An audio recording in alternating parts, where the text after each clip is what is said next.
Welcome to A&M News, and this is Avijit Nandi Majumdar on a different platform today.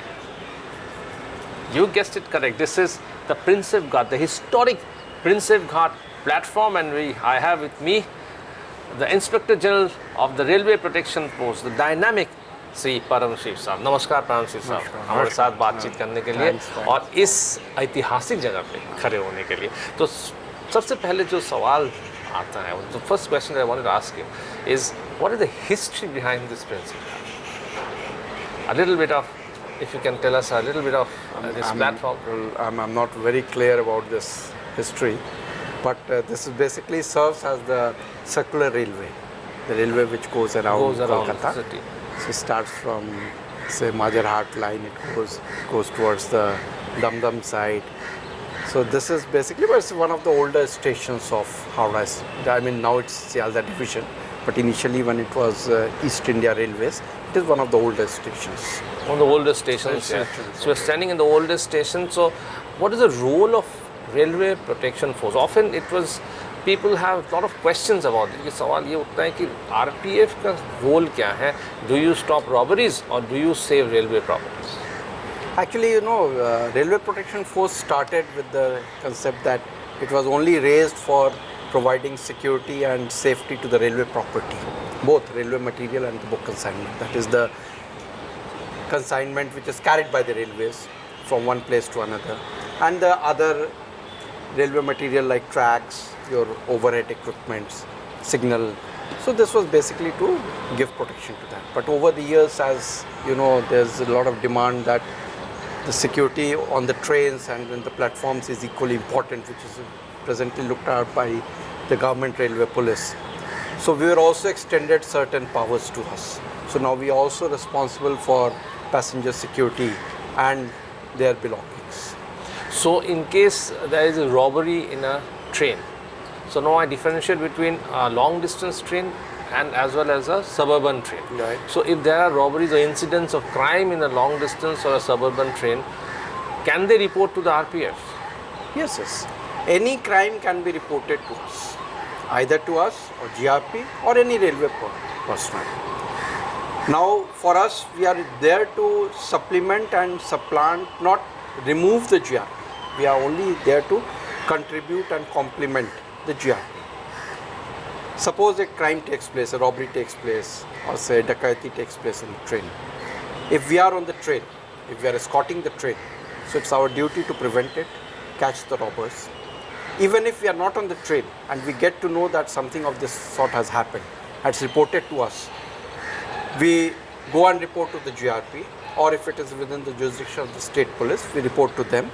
And then often you will find that joint teams are formed with GRP, wherein the RPF personnel are also part of that team, and then we try hard to detect those cases. So but the cases will always be registered by the GRP of the state police, as law and order belongs to the state structure. So the FIR will be lodged with the GRP. GRP, yes. But can the FIR be lodged inside the railway long distance trains? No, there is a FIR form available with all the train escorts and with all the TTs and guards of the train.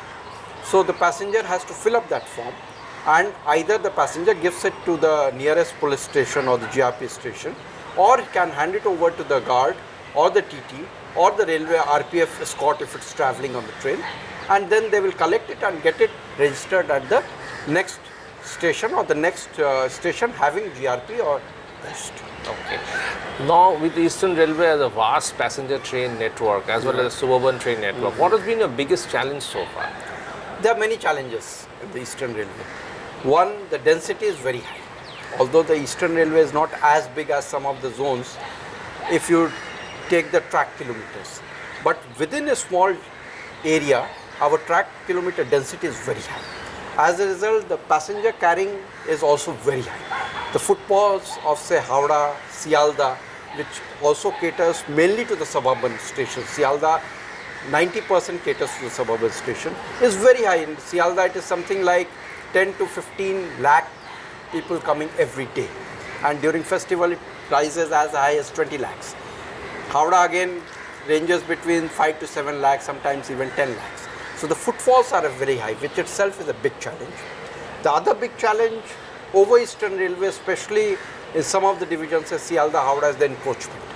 You have a lot of encroachment very close to the tracks.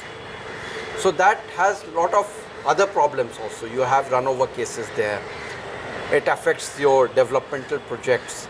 It affects the comfort of the passengers because they are not able to move in the station freely.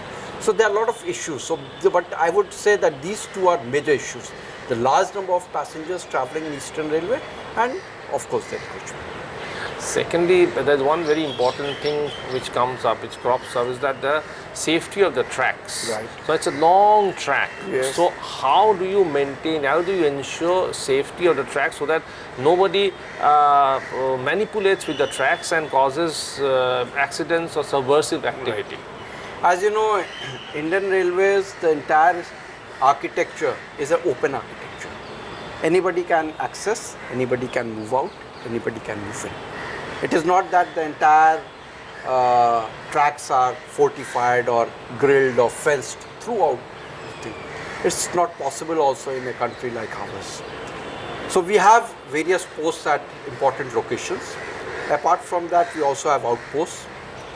We have local intelligence network wherein our staff does develop local intelligence as to who are these people who usually are involved in such activities, so we do keep surveillance over them. In addition, GRP also has its own network. In addition, the state also helps us. So it is, you see, it is not just one person's or one agency's work, it is a combination of all agencies. And once it happens, then you will see wherever everybody is working in coordination, these kind of crimes do come down. So you will have very few incidents of, say, tampering of track. There hasn't been any cases of tampering of track over last 19 months have been posted here. Okay. And even at vulnerable locations, we also send our staff on patrolling. Then there are railway staff from the civil engineering who do the monsoon patrolling and the winter patrolling to see, check and detect any cracks in the track. So it's a That's more or less it's a all combination of various factors, agencies. various factors, and various agencies look into it so that to give you a very safe journey and ensure a safe journey. Right. But then when you go into long distance trains, Right. how many RPF personnel are there, and for the safety of the passengers? I mean, if the passengers want to get in touch with RPF personnel, what do they do? Actually, you see, over Eastern Railway, around we are escorting around 169 long distance trains. Most of these trains are night bound trains, especially those which leave around, say, 8 in the night and are moving in my jurisdiction up to 6 in the morning. So these are the trains we call the night bound trains. So we try to cover all these trains, either us or the GRP. RPF on its own is escorting around 169 trains, wherein we have anything from 4 to 5 persons traveling the train. They are well armed. They have all the basic facilities like torches, walkie-talkies. They all have SIMs. This is connected with our central control, wherein their data and details are available. So in case suppose a person gives a complaint or has a problem in any of the trains, any of the long distance, so there's a system of helpline that is 139 in the railways. So he calls up 139 or sends out a message on 139. So that is then rerouted to our control, which is operational 24/7. From the control, they see the chart, who is on the train, whether it is GRP or whether it's RPF, and who is actually escorting the train. So immediately the message goes to them. And then if the train is still running in the section, and it's in our section, and the staff is still there, they will go and attend. In case the train has left my section or my jurisdiction, so this will be conveyed to the adjoining railway. They will then attend the passenger. So do you feel, are you satisfied with the current security arrangements in trains, 169 trains that you are escorting at the moment? I will say both yes and no. From my perspective, yes, because over the last 19 months, we haven't seen any serious incident. No robbery, no dacoity, anything of that sort. From passenger points of view, I would say no, because the expectation level is very high. They want to reach from one place to another without any hassle. Be it overcrowding, be it lost luggage, be it theft of luggage. There are cases of theft of luggage. So I think we are able to provide security, but if I see it from the passenger's point of view, yes, I would again say no. We have not been able to rise to their expectations. So there's a lot of work to be done. Grey areas. And we have to rise up to their expectation. After all, the passenger is our customer and we are here to serve them and to carry him from one place to another with a safe, secure environment, and at the end of the journey, he or she should have a smile on the face. That's correct. So that is what we have to do. Until unless I'm not able to reach to that level, I would say no. But yes, if you ask me as a personal thing, yes, certainly we have provided adequate security. But from passenger point of view, we do get number of complaints saying that there's a lot of overcrowding. We are not unable to reach to our berths. Sometimes somebody else is sitting on the bus. Sometimes their luggage is misplaced. Sometimes they leave behind the luggage and we are not able to recover it. Sometimes there are thefts. So these things do happen. However, these are far and few. Now coming to another passenger satisfaction thing is the hawkers inside the trains. Yes. So how do you address hawkers inside the trains and hawkers on the platforms? Hawkers both inside the trains and on platforms is a menace throughout the country. Yes, accepted it's slightly higher in this area because of, again I told you, there's a historical background, there are a lot of encroachments. So you have a lot of hawkers traveling. We do conduct our raids. We have powers under Railways Act wherein we do take action against them. But we have not been able to do away with them completely.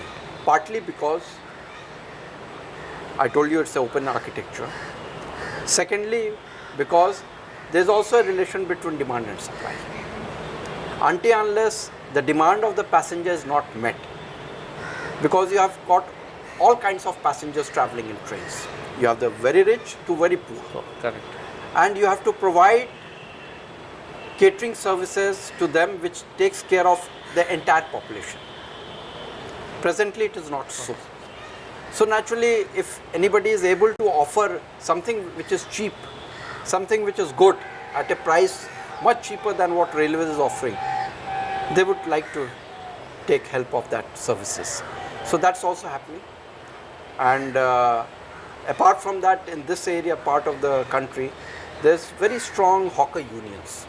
So whenever there's any action against them which is very big or a far-reaching impact, which has a far-reaching impact, then you would often see them coming on the tracks protesting against the action. But it is again, you know, it's a bit of tact, bit of force. We combine everything to provide as much help we can, as much passenger facilitation we can do.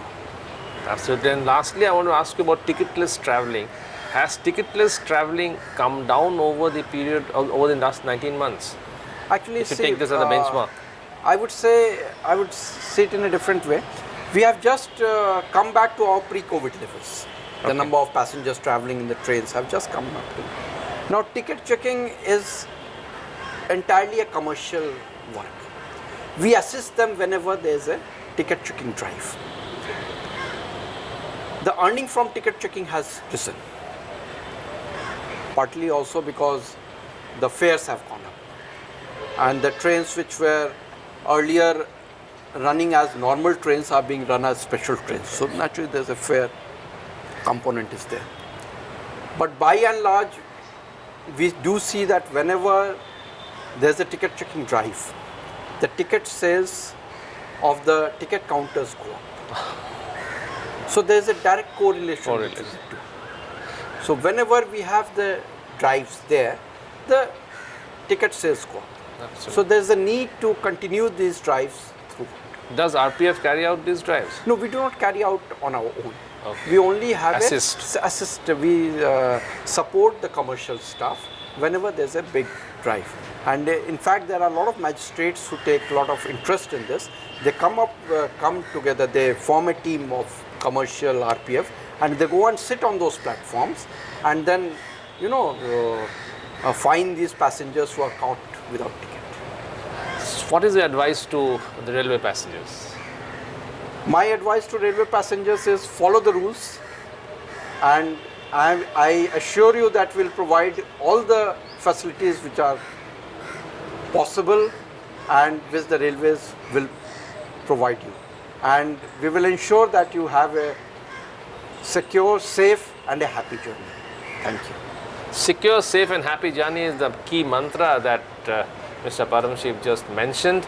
And something very, very interesting is that there are RPF personnel whom we can always complain if you have a genuine reason while traveling on a long distance train, which many of us never knew about it. So it was wonderful talking to you, and you got some wonderful information out of that. Thanks a lot. Thank you so much, Mr. Paramshiv. Thank you. For sparing time. And thank you so much for watching A&M News. Keep watching our channel for more such interviews in the near future. Namaskar. Namaskar.